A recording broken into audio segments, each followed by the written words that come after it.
Long live, long live, CPM BJP ছেড়ে নবাগতকে হাজার হাজার স্বাগতম স্বাগতম স্বাগতম CPM BJP ছেড়ে নবাগ। এই যোগদান সভায় উপস্থিত আমাদের 49 ছামন ত্রিপুরামথার সম্মানিত ব্লক সভাপতি দিলীপ দেববর্মা মহোদয়, উপস্থিত আমাদের ত্রিপুরামথা ধলাই ডিস্ট্রিক্টের ডিস্ট্রিক্ট কমিটির সদস্য সম্মানীয় অমল চাকমা মহোদয়, উপস্থিত আছেন আমাদের ছয়লেংটা টিটিএ ডিসিআইএস কমিটির সম্মানীয় চেয়ারম্যান শ্রী সুনীল দেববর্মা মহোদয়, উপস্থিত আছেন আমাদের ওয়াইটিএফ এর ডিস্ট্রিক্ট সেক্রেটারি দল, উপস্থিত আমাদের 49 ছামন ত্রিপুরামথার ব্লক কমিটির সেক্রেটারি, উপস্থিত আমাদের সম্মানীয় চেয়ারম্যান ময়নামা ভিলেজ কমিটি এবং আপনারা যারা যারা এখানে উপস্থিত হয়েছেন যোগদান করার জন্যে, আমাদের তৎসঙ্গে আমাদের পার্টি ওয়ার্কার ওয়াইটিএফ এর, আমাদের টিডব্লিউএফ এর ডিস্ট্রিক্ট কমিটির সেক্রেটারি, আমাদের ব্লক কমিটির মেম্বার্স, সবাইকে আমার আন্তরিক শুভেচ্ছা এবং অভিনন্দন।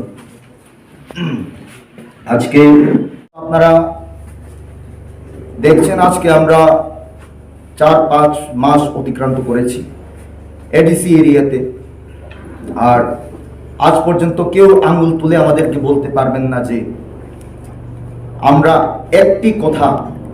একটি কথা আমরা যারা নন ট্রাইবাল রয়েছেন, যারা মাইনরিটি রয়েছেন বা যারা বুদ্ধিস্ট কমিউনিটি রয়েছেন তাদের বিরুদ্ধে একটি কথা ত্রিপুরামথার তরফ থেকে কোনো লিডার আজ পর্যন্ত কোনো কথা বলেন।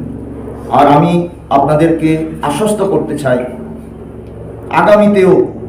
আগামীতেও ত্রিপুরামথার কোনো লিডার সাম্প্রদায়িক কোনো কার্যকলাপে যুক্ত থাকবেন না। আর আমাদের চিন্তাধারা অন্যরকম, আমাদের ভূভাগরার চিন্তাধারা অন্যরকম। আপনারা হয়তো জানেন বা জানেন না, ভূভাগরার সময় আমাদের যখন ত্রিপুরার মহারাজারা ছিল, যখন স্বাধীন ত্রিপুরা রাজ্য ছিল, তখন ত্রিপুরাতে মুসলিম, হিন্দু, বুদ্ধিস্ট, মণিপুরী সবাই একসঙ্গে শান্তিতে বসবাস করত। অনেক সাক্ষী প্রমাণ রয়েছে। ত্রিপুরার আগরতলার রাজধানীতে আমাদের প্রথম বুদ্ধ মন্দির আমাদের ভূভাগরা নেতৃত্বে বানানো হয়েছিল, বেনুবন বুদ্ধ বিহার। ঠিক সেই রকম আপনাদের যে মাইনরিটিদের যে মসজিদ রয়েছে, মসজিদও বানানো হয়েছিল। কাজে আপনাদেরকে যদি অদূর ভবিষ্যতে বা আগামীতে বিজেপি, কংগ্রেস বা যে কোনো দল যদি আসে বলে যে এটা তো একটা ইন্ডিজিনাস ভিত্তিক, উপজাতি ভিত্তিক দল, আপনাদের জন্য কাজ করবে না, তাহলে আপনারা কোনোদিনই তাদের সেই মিথ্যা কথায় বিশ্বাস করবেন না। আমি আপনাদেরকে আরেকটি কথা এক্সাম্পল দিতে চাই। ত্রিপুরামথা একটা জনজাতি ভিত্তিক একটা দল, কিন্তু একটি কথা মনে রাখবেন বন্ধুরা,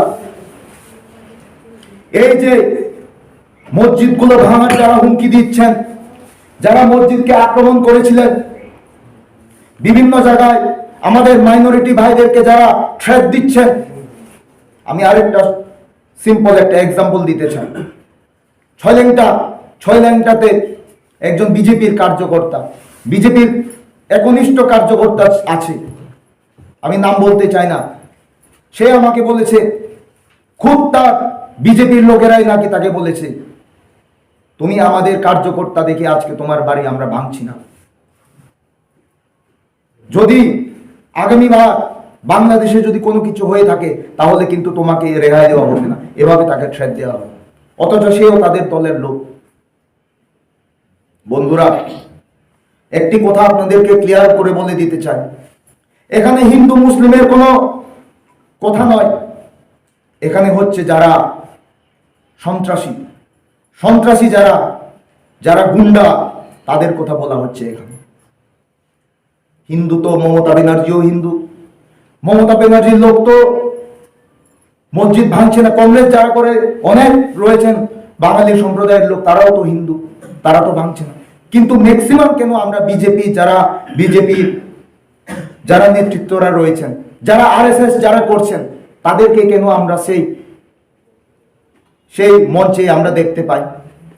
আপনারা সবাই জানেন আরএসএস কে, যে আরএসএস বিজেপিকে ব্যাক থেকে সাপোর্ট করে থাকে, যে আরএসএস এর সাপোর্টে আজকে ভারতবর্ষে নরেন্দ্র মোদী প্রাইম মিনিস্টার হয়ে এসেছে, যে আরএসএস এর সাপোর্টে আজকে অমিত শাহ হোম মিনিস্টার হয়েছে।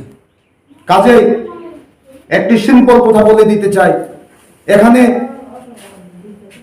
একটি দল রয়েছে বিজেপি, যে আপনাদেরকে মুসলিমের সঙ্গে হিন্দুকে, ত্রিপুরার সঙ্গে চাকমাকে, জমাতিয়ার সঙ্গে রিয়ানদেরকে চক্রান্ত করে তাদের মধ্যে ফাইট লাগানোর চেষ্টা করছে, যাহাতে আগামী নির্বাচন যদি হয় তাহলে ওইখানে যাহাতে তারা ভোটগুলোকে ভাগাভাগি করে আর তারা ভোট পেয়ে তারা নির্বিবাদে জিতে যায়। এটাই তাদের একমাত্র চক্র। প্রপার মইনামাতে একটি যোগদান সভা করতে যাচ্ছি, তাও আবার আমাদের মাইনরিটি ভাইদের নিয়ে। আমরা এই যোগদান সভা দিয়ে একটা মেসেজ দিতে পারছি যে আমাদের ভূভাগরা, আমাদের তিপ্রামথার সম্মানীয় চেয়ারম্যানের যে চিন্তাধারা, সেই চিন্তাধারা শুধু আমাদের ত্রিপুরাতে এডিসি এরিয়াতে যারা তিপ্রাসা ভাইরা রয়েছে শুধু তাদের জন্য নয়, টিটিএ এডিসি এরিয়াতে যারা যারা বসবাস করছেন এবং বিগত 25-30 বছর ধরে বিভিন্ন সুযোগ সুবিধা থেকে বঞ্চিত রয়েছেন, তাদেরকে কিছু একটা করে দেওয়ার জন্য আমাদের যে চিন্তাধারা, সেই চিন্তাধারা আমরা সকল অংশে জনগণের কাছে পৌঁছাতে একটা সমর্থন হয়েছি। বন্ধুরা, আপনারা জানেন অনেক সময় ত্রিপুরার বিভিন্ন রাজনৈতিক দল তিপ্রামথাকে একটি সাম্প্রদায়িক দল হিসেবে আখ্যায়িত করে বিভিন্নভাবে আমাদেরকে অ্যাটাক করে, যাতে আমাদেরকে কালিমালিপ্ত করা যায়, যাতে আমাদের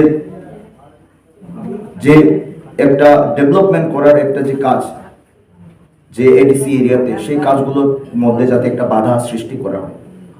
কিন্তু আমি আপনাদের সামনে আজকে বলতে চাই, বিগত এডিসি ইলেকশনের আগেও তারা বিভিন্ন যে বিরোধী দল ছিল আমাদের, যেমন বিজেপি, কংগ্রেস, সিপিএম, তখনও তারা আমাদের তিপ্রামথাকে বিভিন্নভাবে আক্রমণ করেছিল। তারা বলেছিল যে তিপ্রামথা যদি এডিসিতে ক্ষমতাতে দখল করে, নাকি তখন এডিসি এরিয়াতে যারা নন ট্রাইবাল অংশের জনগণ রয়েছেন তাদেরকে এডিসি এরিয়া থেকে বাইরে যেতে হবে। ইভেন আমি চাকমা কমিউনিটি থেকে বিলং করি, চাকমাদেরকেও বলা হয়েছিল যে যদি তিপ্রামথা এডিসিতে ক্ষমতায় দখল করে তাহলে চাকমাদেরও নাকি ত্রিপুরা এডিসি এরিয়া ছেড়ে বাংলাদেশে যেতে হবে। বিভিন্নভাবে আমাদেরকে এভাবে বলা হয়, ফেসবুকে প্রচার করা হয়। বিজেপি সরকার আমাদের যারা ত্রিপুরাতে বসবাস করছি, শুধু এডিসি এরিয়াতে নয়, সমগ্র এরিয়াতে তারা সুরক্ষা প্রদান করতে ব্যর্থ। তাহলে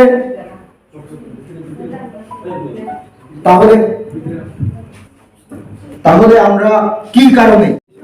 সবাইকে ধন্যবাদ। আজকে প্রপার মইনামা ভিসির অন্তর্গত 29 পরিবারের 104 ভোটার আমাদের মাইনরিটি কমিউনিটি থেকে মহারাজার যে গ্রেটার ত্রিপুরাল্যান্ডের চিন্তাধারা, সেই চিন্তাধারা উপরে ভরসা রেখে চিন্তাধারাকে সমর্থন জানিয়ে আমাদের তিপ্রামথাতে আজকে যোগদান করলেন।